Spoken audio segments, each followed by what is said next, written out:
Ada seorang Farisi yang merasa dia benar, dia datang berdoa di gereja, dia bilang, Tuhan, aku membayar perpuluhan setiap tanggal 1 di gereja.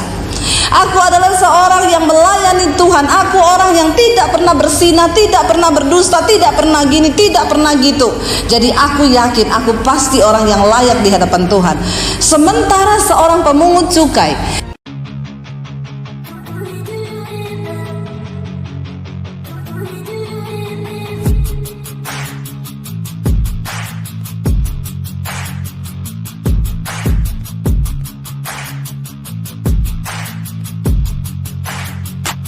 Selamat datang di channel Bela Kebenaran.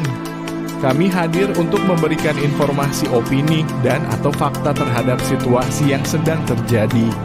Mari dukung channel ini dengan cara menekan tombol subscribe dan bunyikan loncengnya. Terima kasih.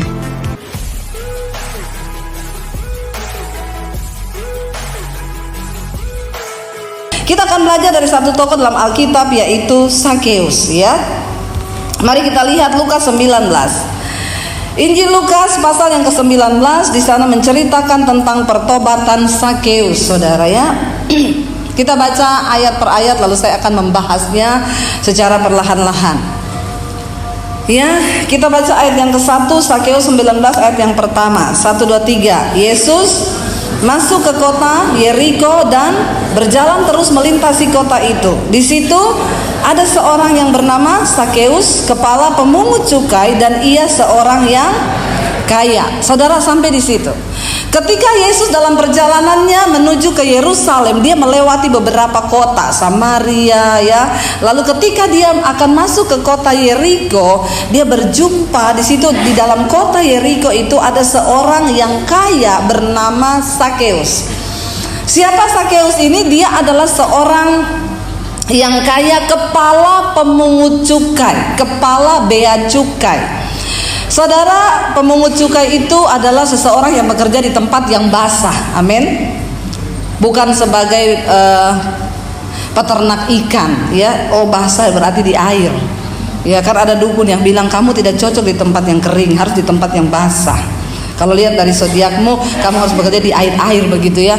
Ini tempat yang basah artinya berhubungan dengan uang, ya.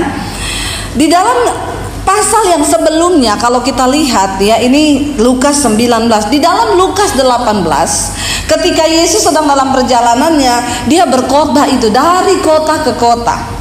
Tetapi yang menarik bagi saya, di pasal yang ke-18 dari Lukas ini, Yesus khotbah tentang pemungut cukai dan orang Farisi. Saudara ingat cerita itu? Ketika Yesus berkata kepada orang-orang yang merasa diri sok benar, Yesus bilang begini, ada perumpamaan orang Farisi dan pemungut cukai. Ada seorang Farisi yang merasa dia benar, dia datang berdoa di gereja, dia bilang, Tuhan, aku membayar perpuluhan setiap tanggal 1 di gereja. Aku adalah seorang yang melayani Tuhan. Aku orang yang tidak pernah berzina, tidak pernah berdusta, tidak pernah gini, tidak pernah gitu. Jadi aku yakin aku pasti orang yang layak di hadapan Tuhan. Sementara seorang pemungut cukai, dia berdiri jauh-jauh di depan pintu sana, dia tidak berani menghampiri pelataran Tuhan. Dia menangis di ujung pintu sana, dia bilang begini, Tuhan, aku adalah seorang berdosa. Aku pemungut cukai, Tuhan, dosaku banyak, Tuhan. Aku tidak layak untuk menghampirimu. Tapi Yesus berkata di situ, doa yang manakah yang didengar oleh Tuhan? Doa orang Farisi itu atau doa seorang pemungut cukai? Doa seorang pemungut cukai. Itu terjadi di Lukas 18. Sebelum Yesus masuk ke kota Yeriko. Saya percaya kenapa Sakeus ini tertarik pengen ketemu Yesus. Saya yakin ada orang yang cerita ke dia ini. Mungkin ya, mungkin ada yang cerita. Karena itu dari kota ke kota, Yesus waktu itu gempar menjadi tokoh yang luar biasa. Kenapa? Dia sembuhkan orang kusta, dia sembuhkan orang buta. Heboh bicara tentang Yesus ini siapa. Lalu dari mulut ke mulut orang mulai ngomong, tahu nggak? Kemarin di Samaria ada satu orang disembuhkan perempuan pendarahan 12 tahun. Siapa dia? Nggak tahu. Heboh perbincangan tentang Yesus. Saya yakin sebelum Yesus masuk ke kota Yeriko, Yesus mengajar tentang seorang pemungut cukai. Mungkin itu sampai ke telinganya Sakeus, karena dia seorang pemungut cukai. Dia tertarik mendengar ini orang, padahal di kota ini semua orang menganggap aku ini orang yang berdosa, yang tarik pajaknya mereka, dan dia tarik itu lebih, saudara. Pajak orang-orang Yahudi pada waktu itu, dia tarik lebih dari semestinya, makanya dia kaya raya, ya, Gaius Tambunan, bisa pergi ke Bali. Padahal di penjara, tapi orangnya bisa jalan-jalan ke Bali. Kenapa? Duitnya banyak. Dia bisa beli kepala penjara, kasih duit aja, buka pintu sel, jalan-jalan dia ke Bali. Kenapa? Duitnya banyak. Mungkinlah Sakeus mendengar cerita tentang Yesus berkhotbah dan ngomong soal pemungut cukai, itu doanya didengar Tuhan. Akhirnya ketika dia dengar Yesus memasuki kota Yeriko di tempat tinggalnya, Alkitab berkata begini, tadi jangan lupa ayat ini berkata dia seorang yang sangat kaya. Amin, saudara. Orang kaya itu kira-kira berwibawa enggak? Iya. Orang kaya itu enggak sembarangan, saudara. Ya. Saya dulu kenal ada orang kaya, saudara. Dia kalau mau datang ke kantor, dia belum datang, sudah polisi semua di depan gedung. Orang udah tahu, kalau polisi sudah penuh depan situ berarti bapak ini udah mau datang. Benar saja, waktu dia datang, semua pintu semua bersiap dibuka. Orang kaya, ya, orang kaya, saudara, ya. Saya kenal satu orang kaya, dia mau makan apa, saudara? Di rumahnya semua makanan dari Sabang sampai Merauke itu ada di atas meja. Kenapa? Dia mau makan ya mie pangsit asli kota Palu. Dia cuma ngomong sama asistennya, hari besok saya pengen makan mie pangsit Palu yang asli ya. Ditelepon orang dibawa pakai pesawat. Ya, siangnya bisa sampai di rumahnya. Jadi kalau saya diundang makan ke rumahnya, Bu, hari ini ada di rumah saya mie pangsit Palu yang asli. Ada rica-rica Manado dari warung Manado yang asli sana di Manado. Semua kalau ngomong kuliner itu benar-benar asli. Kenapa? Orang kaya. Ya, tolong sebutnya kaya itu agak beda, saudara. Orang kaya, yang dia mau semua ada. Dia nggak harus melakukan perkara-perkara kecil oleh dirinya sendiri. Ya, saya dulu kenal ada satu orang kaya juga, ibu-ibu, saudara. Dia kemana-mana ada satu asisten yang bawain tasnya.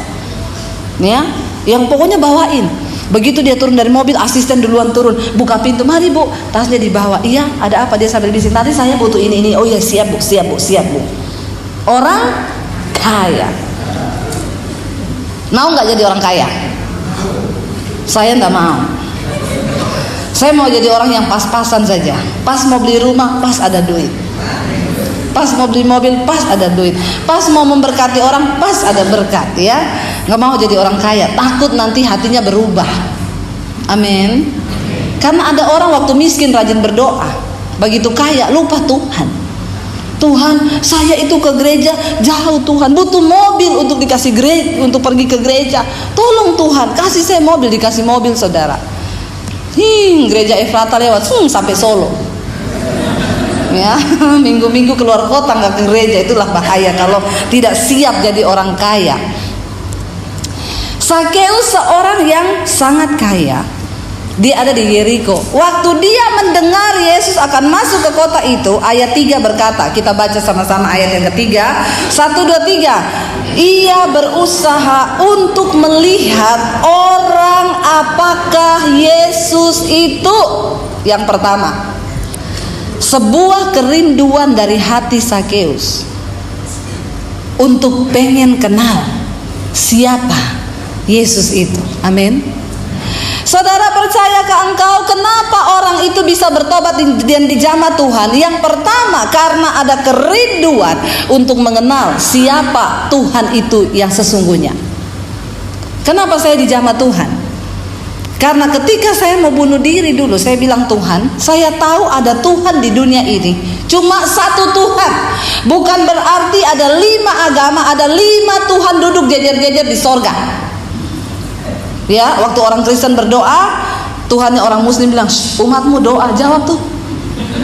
Ya, sebaliknya pas orang Muslim berdoa, Tuhannya orang Kristen bilang, umatmu sholat tuh, jawab tuh. Enggak, Cuma ada satu Tuhan. Agama boleh banyak, tapi Tuhan cuma satu. Amin. Waktu saya dulu mau bunuh diri dalam keputusasaan, saya bilang, Tuhan, siapakah Engkau Tuhan yang cuma satu itu? Sebelum saya mati bunuh diri, saya pengen ketemu Tuhan yang benar. Siapa Engkau sebenarnya? Tunjukkan dirimu kepada saya sebelum saya mati. Orang yang paling bodoh di dunia ini adalah orang yang tidak percaya bahwa Tuhan itu ada. Orang paling goblok kalau saya bilang. Kenapa? Ada matahari, ada bulan, ada bintang. Matahari itu bumi bekerja pada rotasinya itu, setiap pagi matahari terbit, setiap sore dia terbenam. Terlalu goblok kalau kita nggak percaya ada Tuhan. Amin. Ada satu kuasa yang mengatur semua itu, dan itu namanya Tuhan. Terlalu bodoh kalau kita nggak percaya. Tapi percayalah saudara bahwa bumi itu bulat. Amin. Ya, bumi itu bukan kotak ya, tapi bulat saudara. Makanya dia berputar pada rotasi. Lalu saya bilang ini, Tuhan, kalau memang Engkau ada, tunjukkan dirimu kepada saya. Saya pengen tahu siapa Engkau. Saya baru mengerti, Yesus berkata, asal orang punya iman sebiji sesawi saja, dia sanggup melakukan perkara yang besar. Artinya apa? Ketika ada satu titik dalam hatimu yang berkata, Tuhan, aku pengen mengenal Engkau secara pribadi, itu sebuah modal besar yang Tuhan lihat di hatimu, dan dia akan menunjukkan pribadinya kepada engkau secara pribadi. Apakah doa seperti ini hanya orang yang bukan Kristen yang berdoa? Enggak, karena ada banyak orang Kristen yang belum berjumpa Tuhan secara pribadi. Tolong katakan amin. Banyak orang Kristen yang belum ketemu Yesus. Loh kok bisa Bu? Kan tiap hari kita berdoa Yesus, Yesus. Maaf, ciri orang berjumpa dengan Yesus secara pribadi apa? Hidupnya berubah. Jadi kalau hidupmu belum berubah, sekalipun engkau Kristen dari kecil, kalau hidupmu belum berubah, engkau belum ketemu Tuhan Yesus secara pribadi. Makanya Yesus berkata, bukan setiap orang yang berseru kepadaku Tuhan, Tuhan yang akan masuk dalam kerajaan sorga, tapi mereka yang melakukan kehendak Bapa. Ya, ketika ada satu kerinduan di hati yang pengen mengenal siapa Tuhan, maka saya yakin orang itu Tuhan akan mendatangi dirinya, berjumpa dengan dia secara pribadi. Saya kalau nginjili orang yang bukan Kristen, saya bilang, Pak, saya nggak paksa Bapak jadi Kristen, nggak, dan saya tidak akan ajak-ajak Bapak jadi Kristen, nggak, karena bukan agama yang menyelamatkan orang, Pak, dan tidak ada satupun agama yang bisa menyelamatkan orang, termasuk agama Kristen. Hanya iman kepada Tuhan yang benar dan melakukan perintahnya, maka kita akan memperoleh sorga. Makanya saya kalau ketemu orang, saya selalu bilang, Pak, berdoalah, Tuhan yang benar, tunjukkan dirimu kepada saya. Gak apa-apa, waktu Bapak sholat bilang, Tuhan yang benar, tunjukkan dirimu kepada saya, maka Bapak akan mengalami Tuhan itu. Kenapa, Pak? Saya tidak sedang mengkristenkan Bapak, karena sekali lagi bukan orang Kristen yang masuk surga. Amin, saudara. Jadi jangan tertipu dengan rutinitas agamamu, karena bukan orang Kristen yang masuk surga. Makanya kita semua harus mengalami perjumpaan pribadi supaya engkau kuat. Makanya ada orang tanya gini, Bu, dia kan udah Kristen, Bu, udah pelayanan loh, saya bingung loh, ketemu jodoh orang bukan Kristen bisa menikah dan meninggalkan Yesus. Kenapa bisa terjadi? Karena orang itu Kristen tapi belum ketemu Tuhan. Kalau orang sudah mengalami Tuhan, dia akan berkata seperti Rasul Paulus berkata, aku tidak ada satupun yang bisa pisahkan aku dari kasih Kristus. Orang yang sudah berjumpa dengan anugerah Tuhan, dia gak akan mungkin bisa meninggalkan Tuhan. Waktu saya diancam, kenapa saya tidak meninggalkan dia? Waktu saya disuruh memilih antara keluarga atau Yesus, saya diusir dari rumah, kenapa saya tetap memilih Yesus? Karena saya sudah berjumpa secara pribadi. Amin. Milikilah kerinduan untuk mengenal Tuhan. Saudara, saya bersyukur dari channel YouTube saya, orang-orang pada inbox, Ibu, shalom Bu, saya Kristen dari kecil, tapi jujur setelah saya mendengar khotbah Ibu di YouTube Ibu, bagaimana menjadi Kristen yang berkenan di mata Tuhan. Dan sekarang saya rindu mengejar Tuhan, saya rindu Ibu untuk terus mengenal Dia dan hidup di dalam perkenanannya. Kalau saya mendengar begitu, wow, itu baru Tuhan luar biasa. Saudara, punyalah kerinduan untuk mengenal Dia. Sakeus nggak peduli, dia orang kaya, tapi sebuah kerinduan di hatinya. Bisa dikatakan ayat yang ketiga tadi berkata apa? Dia rindu, saudara. Ya, Alkitab berkata ia berusaha untuk melihat orang apakah Yesus. Jangan cuma tahu nama Yesus, tapi engkau harus mengenal Dia secara pribadi. Kenali siapa Tuhanmu, supaya engkau punya hubungan pribadi dan engkau kuat menghadapi setiap persoalan. Lalu yang kedua bisa dikatakan, kita baca ayatnya, masih ayat yang ketiga. Ia berusaha untuk melihat orang apakah Yesus selanjutnya, tetapi ia tidak berhasil. Karena apa? Orang banyak. Karena sebab badannya pendek. Waktu kita sudah punya kerinduan, selalu pasti ada tantangan. Pasti ada rintangan.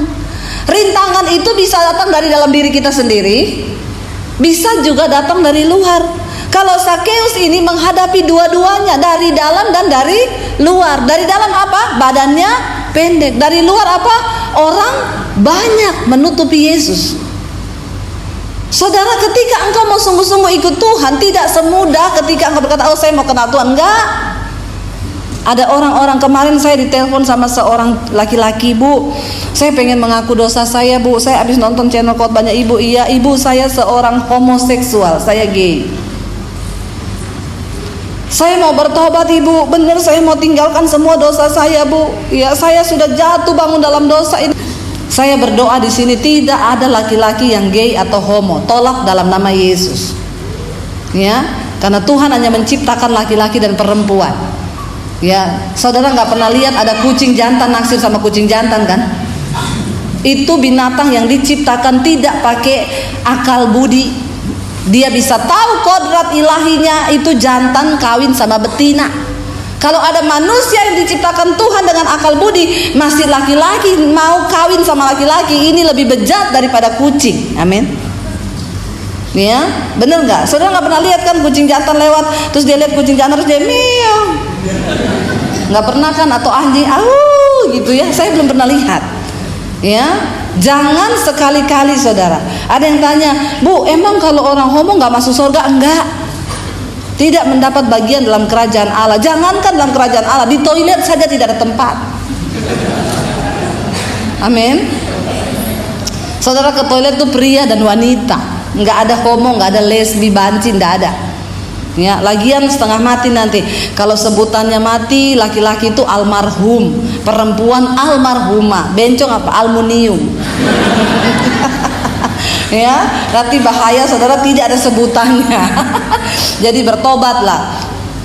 Lalu dia bilang sama saya, Ibu, saya dengar channel khotbah Ibu, saya mau bertobat, Bu, gini. Iya. Saya sudah berhasil melewati berapa tahun, Bu. Karena kenapa? Saya pelayanan di gereja. Ngeri ya? Pelayanan di gereja. Tapi dosa jalan terus. Homo jalan terus. Kenapa? Karena tidak mengenal siapa Tuhan secara pribadi. Dan beberapa waktu yang lalu saya sudah bebas, Bu. Tapi akhirnya saya jatuh lagi, Bu, tahun lalu sama seorang singers di gereja. Haleluya, saudara. Ya. Aduh, kita perlu berdoa buat para pelayan-pelayan Tuhan. Karena ada masih banyak dosa yang tersembunyi. Orang berani hidup berdiri di mimbar ini, tetapi sesungguhnya mereka jauh dari anugerah Tuhan. Kita berdoa, saudara. Kenapa? Kita bersyukur sekarang nih nggak kayak perjanjian lama. Dulu di perjanjian lama, imam itu berdiri di pelataran ini nggak kudus langsung mati. Bersyukur sekarang kita nggak langsung mati. Kita hidup di zaman kasih karunia. Orang habis bersinah naik ke sini juga bisa, nggak ada yang tahu. Tapi ada mata Tuhan yang melihat semua yang kita lakukan. Makanya tinggalkan segala kemunafikan. Amin. Anda datang ke gereja, datang beribadah di sini nggak ada yang tahu. Ya, Anda baru habis ngapain, punya selingkuhan atau apa, bapak-bapak, tidak usah angkat tangan. Nanti istrimu tahu. Bisa berabe nanti. Ya, ibu-ibu juga begitu. Tapi mata Tuhan, Alkitab berkata, menjelajah ke seluruh bumi melihat orang baik dan orang jahat. Semua perbuatan hidup kita terekam dalam CCTV-nya Tuhan. Ya, dia bilang gini, ibu, tantangan saya justru dari orang dalam gereja sendiri. Saya digoda sama singers di gereja, bu, yang juga homo. Ya, jadi saudara, mereka itu punya sebutan ya, cumi sama gurita. Benar, di sana itu mereka sebutannya itu cumi sama gurita. Ya, satu jenis tapi lain spesies. Ya, jadi yang agak kekar cowok itu guritanya, yang agak feminim itu cuminya. Dan mereka tuh punya sensor, tahu ini cumi atau gurita. Lo bener, jadi mereka bisa ketemu. Kalau dia gurita ketemu cumi jadi. Kalau gurita sama gurita lah, saya nggak tahu itu. Nanti kita tanyakan kepada mereka. Karena ternyata ada itunya juga. Yang lesbi juga bertobat. Saya kemarin konseling satu orang ibu, Bu Debbie, saya mau konseling, Bu, kita ketemu, Bu. Dia kejar-kejar saya, ayo kita ketemu ya di mall. Saya suruh suami saya antar. Oke, kita ketemu, Bu. Dia cerita, saya menikah, Bu, sudah sekian belas tahun. Suami saya sama sekali tidak ada mesra-mesranya. Dia bukan orang yang romantis, Bu. Saya tidak pernah dibelai sama suami saya. Jadi bapak-bapak tolong istri-istrimu tuh rajin dibelai, amin. Karena kalau tidak dia jadi jablay. Saudara tahu itu jablay, jarang dibelai. Nanti kalau dia jablay, jarang dibelai, dia kena belayan siapapun, bahaya. Amin bapak-bapak. Coba tolong bapak-bapak bilang aminnya semangat. Ya. Belailah istrimu, ya. Kalau rambutnya panjang, belayannya panjang. Sayang. Kalau kayak saya, suami saya belanya cuma sayang. Nggak usah neko-neko, cepet sayang, udah selesai. Dia konseling sama saya, Bu, suami saya itu tidak pernah tidak menafkahi saya, pahit sama dia, Bu. Tolong bapak-bapak, kalau engkau itu diberkati Tuhan punya uang, ya, percayakan kepada istrimu. Karena Tuhan menempatkan istri di sampingmu itu sebagai seorang penolong. Amin bapak-bapak. Ada bapak-bapak konseling sama saya, Bu, setengah mati saya sembunyi uang, Bu.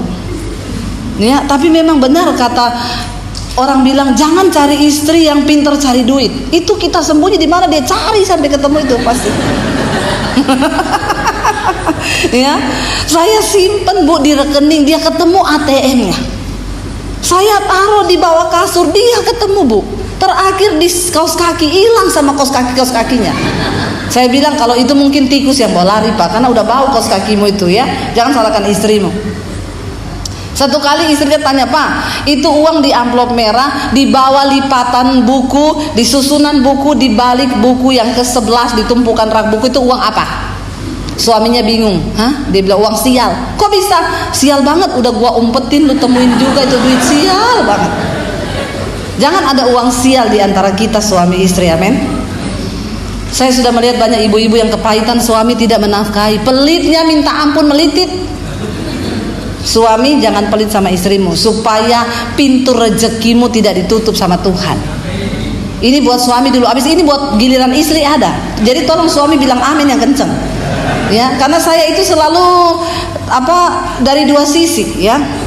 Suami jangan pelit sama istrimu. Istri itu penolong, percayakan istri untuk mengelola keuanganmu. Kenapa? Engkau simpen duit sendiri, kalau udah kebanyakan nanti bingung. Karena sudah kebanyakan duit, mulai itu dilirik sama cewek. Ya, di luar sana banyak pelakor.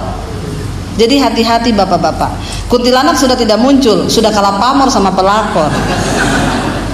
Jangan hubungan rumah tanggamu tidak harmonis. Kenapa Yesus berkata, selesaikan masalahmu, jangan sampai amarahmu engkau biarkan sampai matahari terbenam.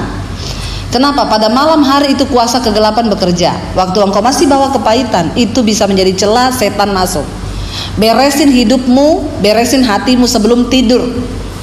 Ada yang berantem suami istri, berbaikan dulu sebelum tidur, amin. Ini kok tidak ada yang amin loh. Tolong sepakat amin yang kenceng, ya, amin. Mau berdamai ya, dengerin firman Tuhan. Yang pertama, karena rumah tangga tidak harmonis, mantra bisa masuk. Yang kedua, mantra kalau masuk bekerjanya 7 tahun. Makanya ada ibu yang bilang, Bu, suami saya, Bu, tidak berubah sudah bertahun-tahun. Bisa berubah kalau istrinya melepaskan pengampunan dan berdoa merebut suaminya dari kuasa kegelapan. Tapi kan zaman sekarang istri kalau sudah dilukai, mau nggak berdoa buat suami? Saya mau tanya, ibu-ibu mau? Sudah suaminya pelit, nggak pernah kasih duit, selingkuh, pergi marah-marah, Anda mau doakan? Iya Bu, saya doakan. Saya bilang, Tuhan cabut nyawanya. Ya, ada ibu-ibu begitu di Jakarta. Bu, suami saya selingkuh Bu. Tadinya Bu, saya mau kasih racun tikus di jusnya. Saya bilang, ibu jangan melakukan itu, nanti suami mau mati, kamu di penjara. Iya Bu, tidak. Setelah itu saya kasih insulin di jusnya. Padahal suami saya nggak sakit gula. Tiap pagi saya kasih insulin, satu kali dia pingsan Bu. Dokter periksa, dokter bilang, ih suami ibu kok banyak kandungan insulin dalam darahnya ya, padahal dia nggak ada sakit gula, kenapa ya? Aduh saya takut Bu, itu akhirnya saya berhenti. Jangan ditiru ibu-ibu, ini adegan berbahaya, hanya dilakukan oleh para ahli saja. Jadi kalau nggak ahli jangan ya. Lalu saya bilang sama dia, ibu jangan coba bunuh suami, mending ibu berdoa. Oh iya Bu, sekarang sudah kok, saya sudah tidak melakukan hal-hal itu, saya takut saya di penjara. Sekarang saya tiap hari berdoa buat suami saya. Doanya apa Bu? Saya bilang, Tuhan cabut nyawanya. Aduh jangan salah berdoa. Untung-untungan ada istri yang masih mau bayar harga. Makanya jangan buka celah. Hari-hari ini setan tuh benar-benar semakin bekerja luar biasa. Ya, saudara, kita kalau mau bertobat itu tantangannya dari dalam dan dari luar. Makanya ada banyak orang yang berkata, Bu saya pengen bertobat tapi kok susah banget Bu. Saudara, ketika kita berdoa mau jadi sabar, gini ya, kita ini kan yang tahu kekurangan kita masing-masing kan. Saya kalau berdoa dulu saudara, saya tahu waktu saya bertobat, orang-orang Indonesia bagian timur itu waktu bertobat mengalami pergumulan yang berat untuk merubah karakter. Kenapa? Saya nggak tahu. Orang Indonesia bagian timur, Manado, Batak, Sulawesi itu orangnya keras-keras saudara. Mungkin karena kebanyakan makan cabai. Beda sama orang Solo, Jogja, Magelang, Semarang. Amin. Apa iya? Ya, itu pembawaannya halus gitu ya, sopan. Jadi saudara, kita ini dulu saya berpikir enak banget kalau yang masuk surga hanya orang yang karakternya baik. Berarti yang masuk surga itu orang Solo, orang Jogja, orang Kudus. Sementara orang Sulawesi, Batak, Manado tidak masuk surga. Kenapa? Kita karakternya di sana ngomong aja kayak orang teriak, padahal ngomong biasa loh itu. Jadi saya ketika pertama kali bertobat, makanya saya selalu ngomong ke suami. Kalau ngomong itu kadang suami saya itu masih ngomong, saya ngomongi pelan wae to, ojo nesu.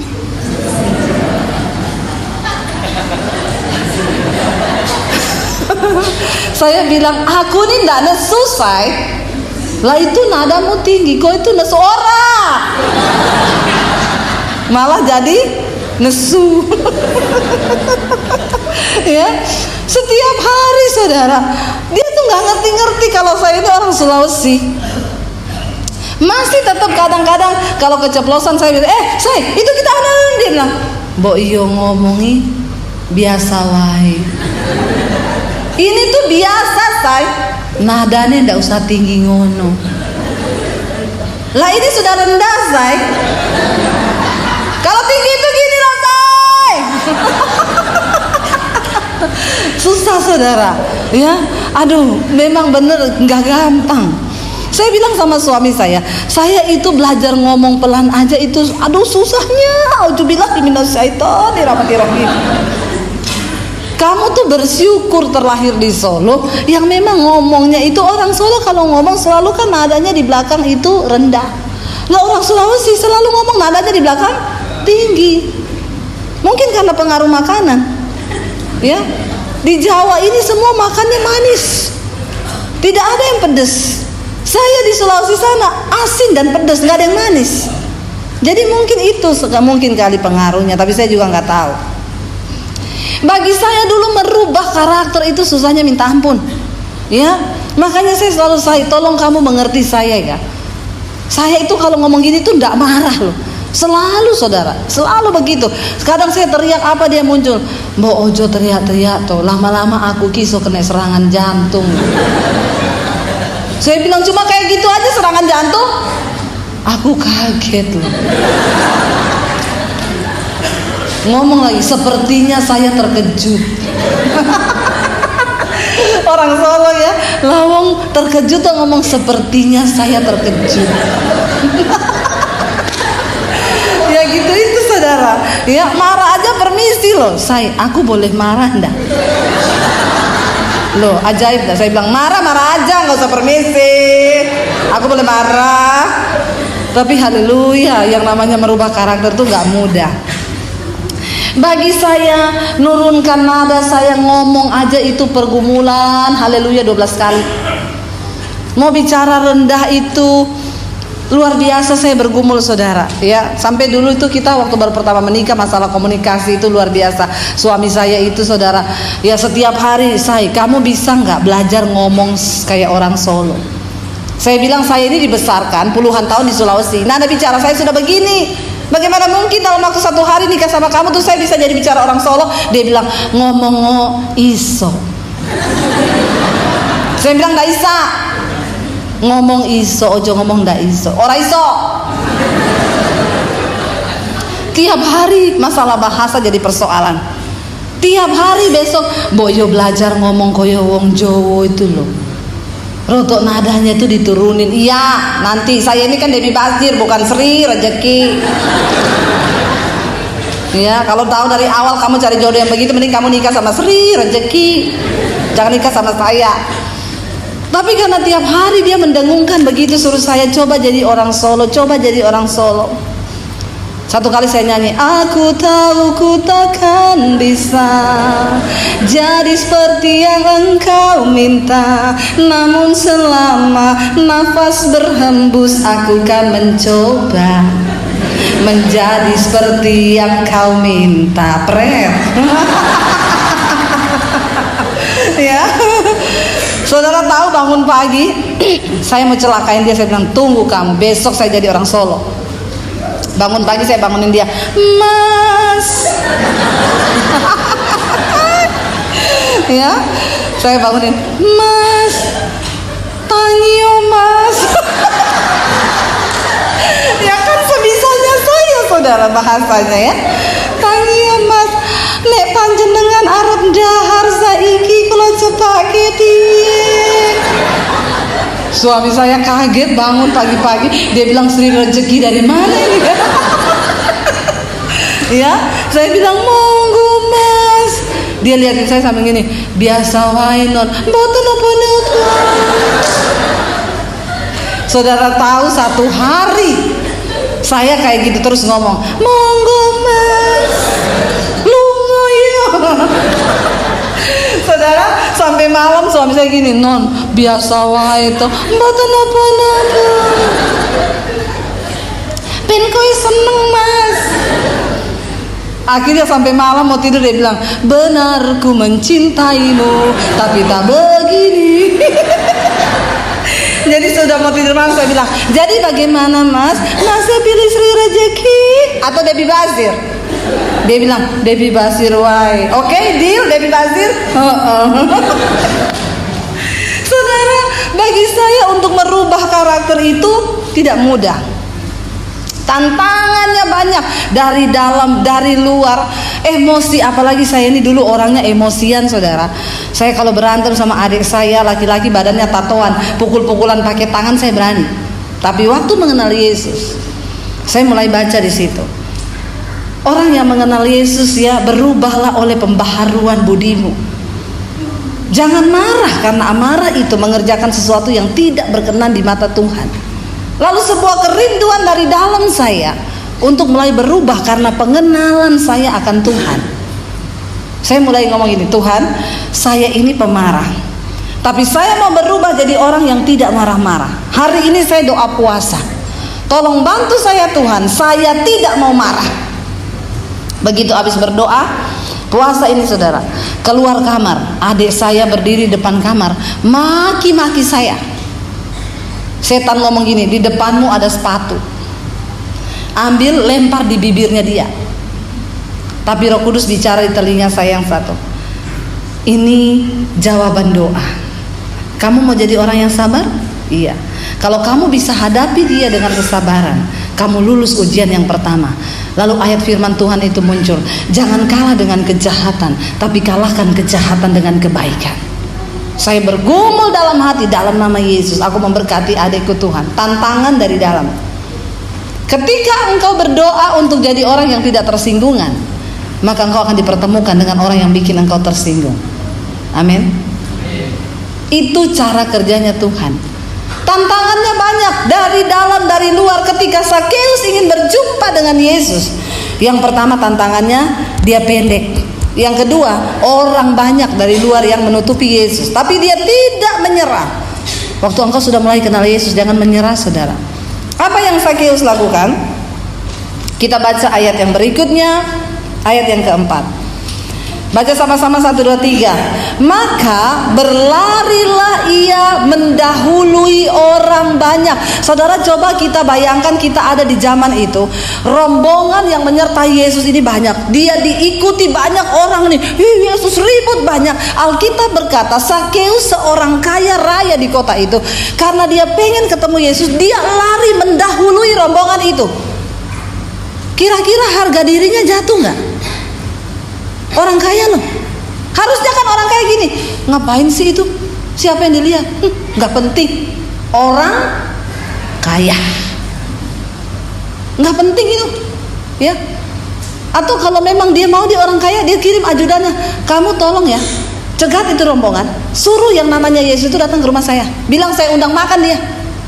Tapi enggak, dia tanggalkan harga dirinya. Alkitab berkata dia berlari mendahului orang banyak. Dia orang pendek, kakinya juga pendek. Jadi saudara bisa bayangkan model larinya. Itu kayak orang lari dikejar anjing. Dia harus cepat lari supaya dia bisa lihat dari depan. Ternyata nggak sampai di situ aja, saudara. Alkitab berkata ketika dia sudah lari sampai ke depan, tetap nggak bisa lihat kan. Lalu bukan cuma itu, di cerita situ dikatakan dia memanjat pohon. Rasa keinginannya yang begitu besar untuk mengenal siapa Yesus itu, wow banget.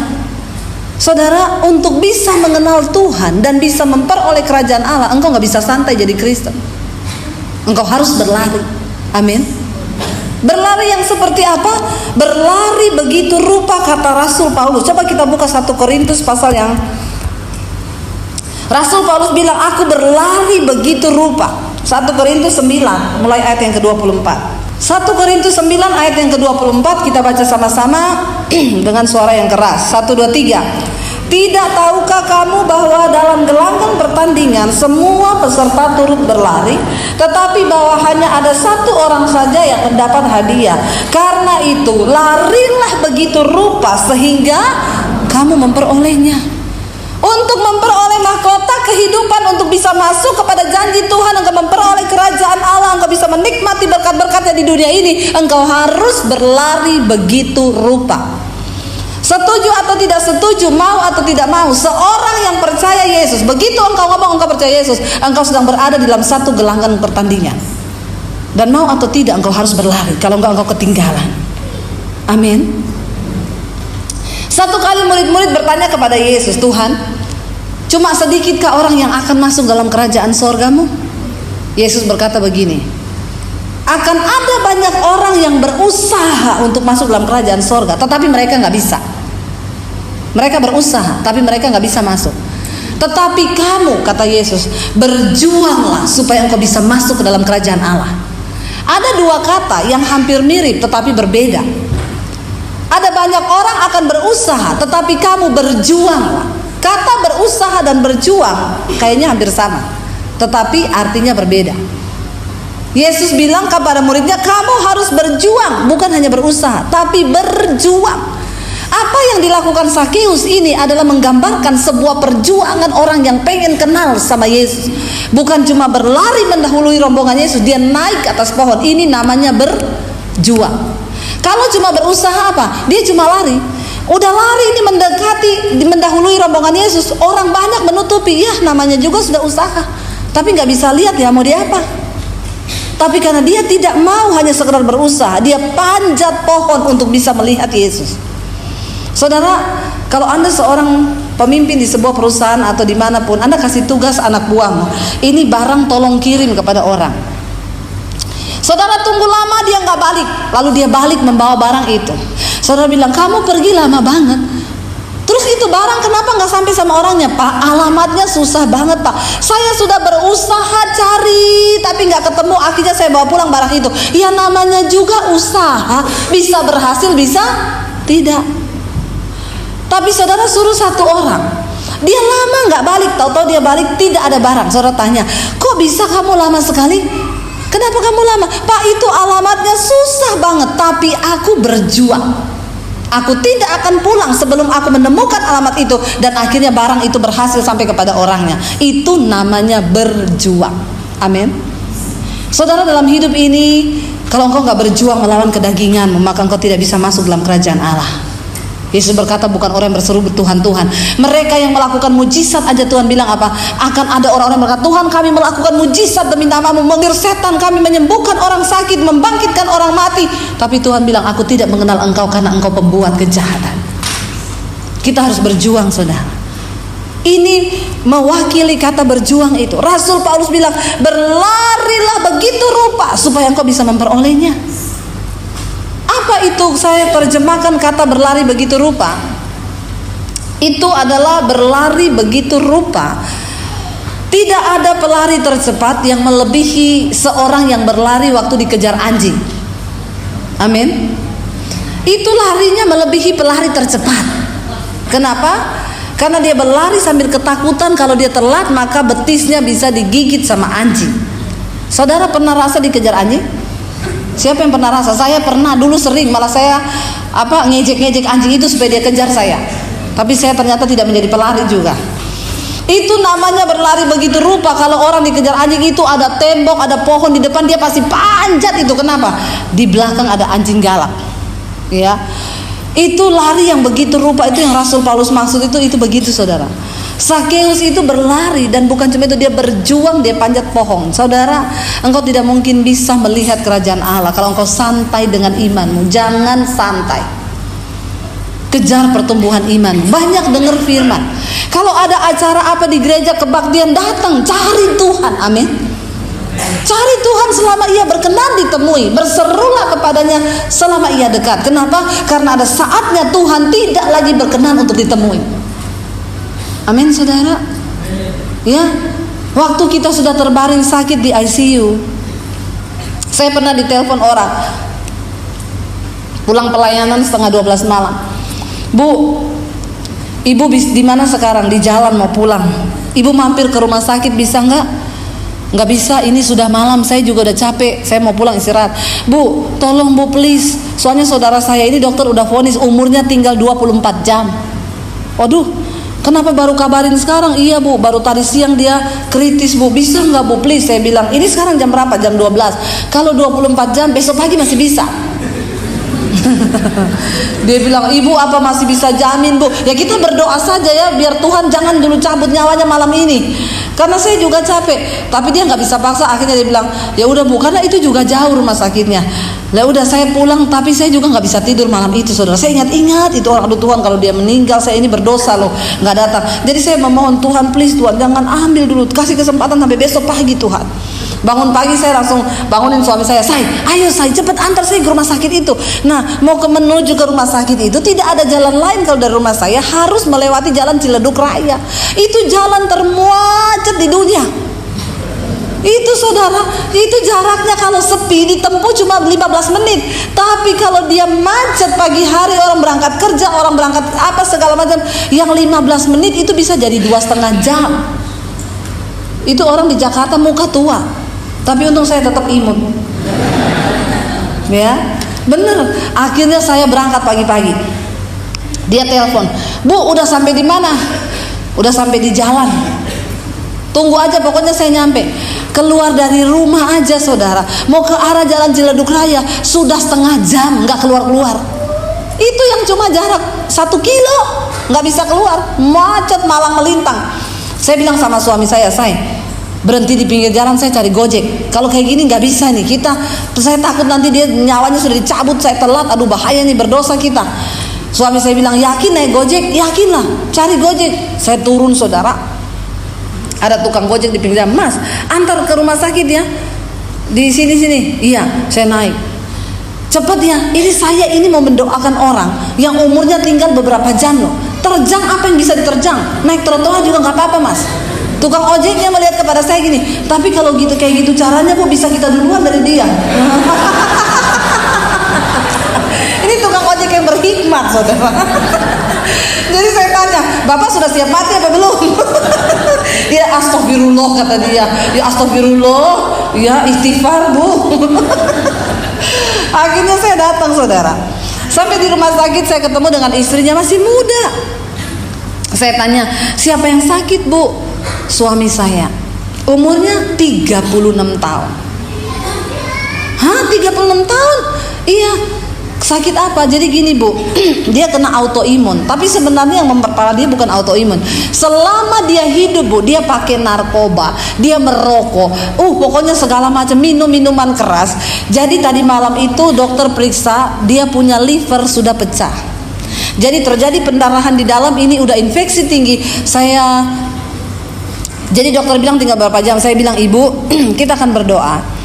Bagi Tuhan tidak ada perkara yang mustahil. Tuhan sanggup menyembuhkan. Tapi kalau Tuhan mau panggil suami ibu, saya bukan tipe pendeta yang suka berhalusinasi, memberikan harapan-harapan palsu kepada jemaat. Percaya bu, pasti sembuh, Tuhan cipta liver yang baru. Hello, hidup ini adalah rangkaian peristiwa. Bisa senang, bisa susah kan. Kasihlah pemahaman yang benar kepada jemaat. Bu, oke, kalau Tuhan mau sembuhkan gak ada yang mustahil. Tuhan bisa kasih liver yang baru. Tapi bu, kalau Tuhan mau panggil suami ibu, ibu siap gak? Dia bilang, siap bu, udah habis miliaran saya bawa dia ke Singapura, saya bawa ke Penang, saya bawa ke luar negeri. Udah habis miliar, saya juga kasihan lihat dia hanya terbaring di ICU. Kita masuk ke kamar ICU. Dari ujung rambut sampai ujung kaki melepuh, terbakar. Kenapa? Infeksi di dalam, panas suhu badannya. Kita berdoa ya. Saya bisikin di telinganya, Pak, minta ampun sama Tuhan. Hari ini Tuhan masih kasih kesempatan Bapak menemui Tuhan secara pribadi. Orang itu biar koma, itu yang mati, yang tidak berfungsi hanya otak kirinya, tapi otak kanannya tetap jalan.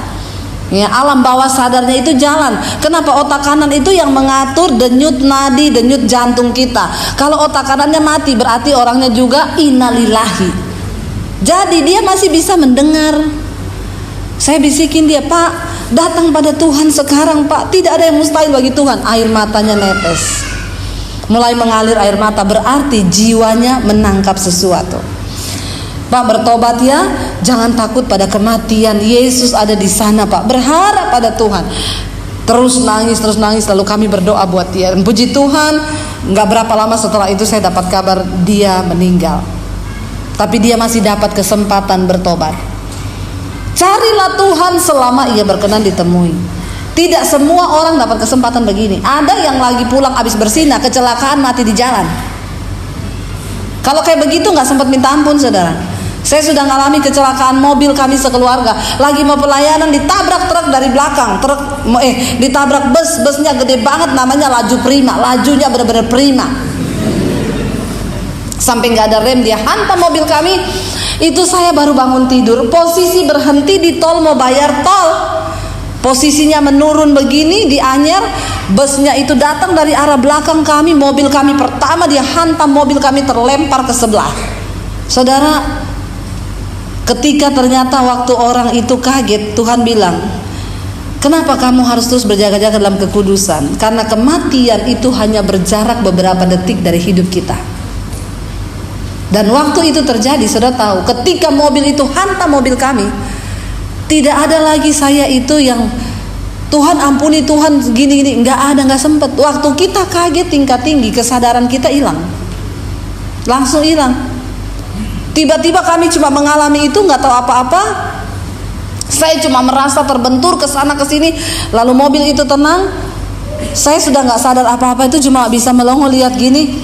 Saya melihat, saya masih lihat aspal, belum lihat langit biru. Kalau udah buka mata lihat langit biru berarti sudah pindah alamat. Mati itu cuma berjarak beberapa detik dari hidup kita. Amin. Kenapa kita perlu jaga kekudusan dan terus mencari Tuhan? Karena kita nggak tahu sampai kapan hidup kita di dunia ini. Tapi selama engkau mau mencari Tuhan, maka tidak ada perkara yang mustahil bagi Tuhan. Saudara, Alkitab berkata, lalu Yesus melihat Sakeus. Kita selesaikan ini, lalu kita sudah selesaikan ada perjamuan. Ayat yang berikutnya berkata, ketika Sakeus memanjat pohon itu, saudara, ya, maka berlarilah ia mendahului orang banyak lalu memanjat pohon ara untuk melihat Yesus yang akan lewat. Ayat 5, ketika apa? Yesus sampai ke tempat itu, ia melihat ke atas dan berkata, Sakeus, segera turun, sebab hari ini aku harus menumpang di rumahmu. Kenapa Yesus langsung tahu itu Sakeus? Yang pertama, dia Tuhan, dia mengenal nama kita. Yang kedua, dia bilang, aku mau ke rumahmu. Kenapa Yesus langsung mau ke rumah Yesus? Dia melihat kerinduan hati Sakeus yang pengen banget melihat dan berjumpa dengan dia secara pribadi. Saudara, bagaimana Yesus bisa tinggal dalam rumah hatimu? Bagaimana engkau bisa jadikan hidupmu sebagai rumahnya Tuhan waktu engkau punya kerinduan untuk terus mencari Tuhan? Yesus bilang, aku akan mampir di rumahmu. Ayat yang ke-7, tetapi semua orang melihat hal itu lalu bersungut-sungut, katanya ia menumpang di rumah orang berdosa. Tetapi Sakeus berdiri dan berkata kepada Tuhan, Tuhan, setengah dari milikku kuberikan kepada orang miskin, dan sekiranya ada sesuatu yang kuperas dari seseorang akan kembalikan 4 kali lipat. Wow. Makanya tadi saya bilang, tanda pertobatan, tanda orang yang berjumpa dengan Yesus secara pribadi itu terjadi pertobatan. Baru pertama kali bertatapan muka dengan Yesus, dia nggak ngomong gini, oh Tuhan mau makan, nggak ada persediaan makanan, atau aduh kok mendadak sekali. Nggak, lucu kan? Yesus bilang, turun, aku mau makan di rumahmu. Yang dia sambut perkataannya apa?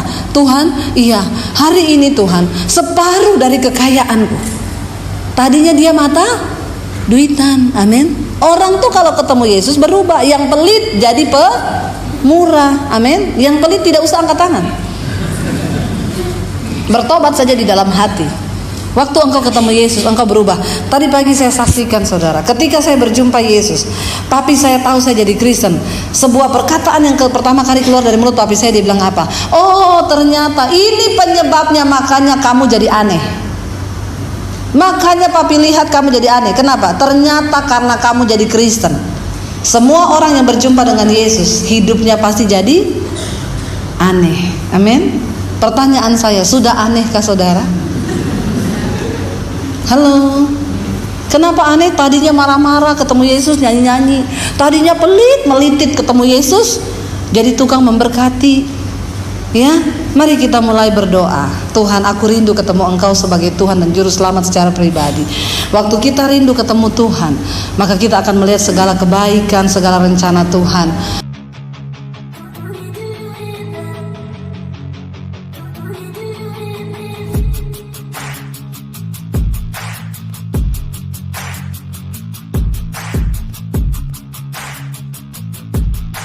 Terima kasih sahabat sudah menyaksikan tayangan kami hari ini.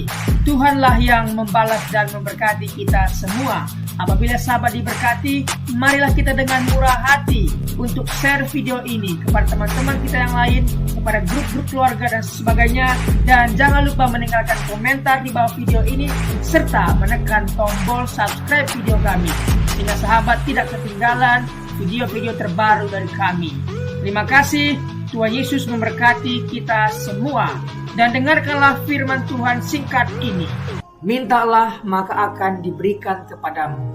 Carilah maka kamu akan mendapat.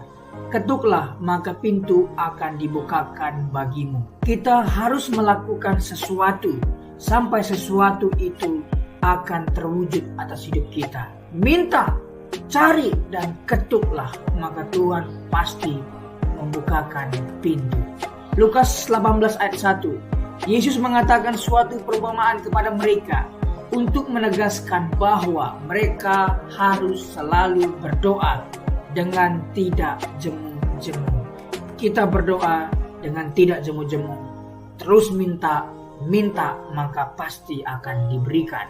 Tuhan Yesus berkata, karena itu aku berkata kepadamu, apa saja yang engkau inginkan ketika engkau berdoa, percayalah bahwa engkau telah menerimanya dan engkau akan memilikinya. Amini ayat firman Tuhan ini, bahwa Tuhan pasti memberikan segala sesuatu yang kita butuhkan.